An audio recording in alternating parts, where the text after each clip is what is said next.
Hoje nós vamos falar do dimensionamento de pavimentos, utilizando o método do DEMPRO, o 1179, para base em solo e cimentos, que são os pavimentos semirrígidos. O dimensionamento do pavimento ele tem como objetivo identificar as deficiências do pavimento, estimar a vida de um serviço restante do pavimento ou propor um reforço quando necessário. O pavimento ele possui três tipos de vida útil, sendo a primeira a fase de consolidação, que é imediatamente após a construção do pavimento. Já a segunda é a fase elástica. São deflexões, quando as deflexões mantêm-se praticamente constantes, sendo definida como a fase da vida útil do pavimento. E a fase de fadiga, que é o crescimento significativo das deflexões. Aqui é uma imagem ilustrativa mostrando como funciona o pavimento semi-rígido, que ele possui um subleito, pode ou não conter um reforço de subleito, uma subbase, a base cimentada e o revestimento asfáltico.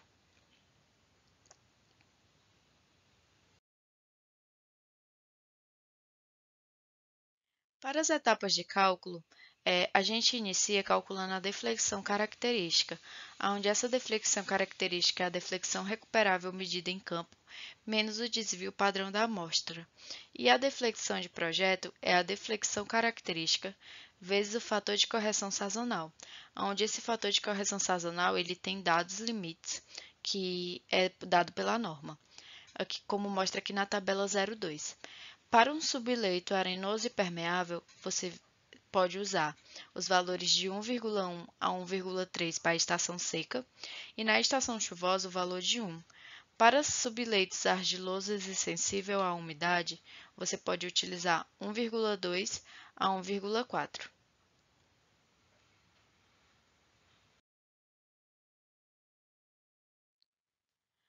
Na deflexão admissível, se calcula por log da deflexão admissível igual a 3,01 menos 0,176 vezes o log de N. E para a estimativa de vida restante do pavimento, é dado pelo N correspondente ao deflexão de projeto, menos o N suportado até o presente. Vale ressaltar que para o pavimento semirrígido com base em solo-cimento ou base britada tratada com cimento, que não apresente fissuras exageradas, deve ser adotado como deflexão admissível a metade do valor obtido pela expressão, independentemente do tipo de revestimento. Já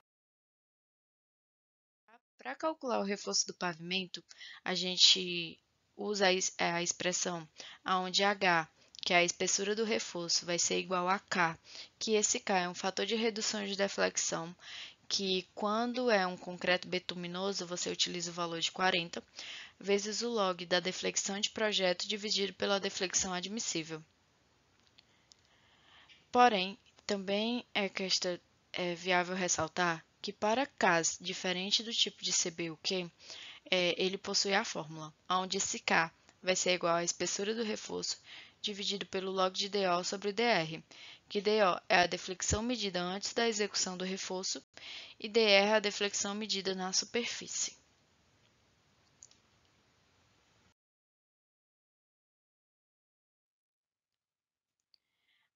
Aqui é só um exemplo para a gente verificar como se calcula o dimensionamento do pavimento para base em solo-cimento. Vamos lá. Aqui são os dados. A gente possui um N vezes 10 à oitava, um subleito argiloso, uma base em solo-cimento, um revestimento de CBUQ de 5 centímetros, uma deflexão característica de 95 vezes 10 a menos 2 e um novo N de 3 vezes 10 à sexta. Logo, a gente inicia calculando a deflexão admissível para o N em questão, que vai ser 1 vezes 10 à oitava. Então, a gente calcula esse valor pela fórmula e encontra que ele dá 40 vezes 10 a menos 2. Porém, como é uma base em solo-cimento, a gente precisa dividir por 2. Então, a deflexão admissível para o N de 1 vezes 10 à oitava fica 20 vezes 10 a menos 2 milímetros. Logo, a gente pode analisar que a deflexão característica é maior do que a deflexão admissível, então esse pavimento precisa-se de um reforço. Para calcular o novo reforço, a gente vai utilizar o novo N dado pela questão. Então, para um N de 3 vezes 10 à sexta, a gente encontra uma deflexão admissível de 75 vezes 10 a menos 2. Porém, como é uma base em solo-cimento, a gente precisa dividir por 2. Então, o valor da deflexão admissível é de 37,5 vezes 10 a menos 2 milímetros. Após isso, a gente calcula a deflexão de projeto, que a deflexão de projeto vai ser a deflexão característica vezes o fator sazonal. Para essa questão, eu utilizei o fator sazonal de 1,4, por ser um solo argiloso, que mostra lá na tabela 02 da norma. Então, a gente encontra uma deflexão de projeto de 133 vezes 10 a menos 2. Logo, a gente tem que a espessura de um pavimento vai ser 40, por ser um revestimento em CBUQ, vezes o log da deflexão de projeto, que para essa questão foi 133 vezes 10 a menos 2, dividido pela deflexão admissível, que para essa questão a gente encontrou que era 37,5. Assim, a gente encontra uma espessura do pavimento de 22 centímetros para esses dados obtidos. Aqui são os links que eu utilizei para elaborar essa apresentação e muito obrigada!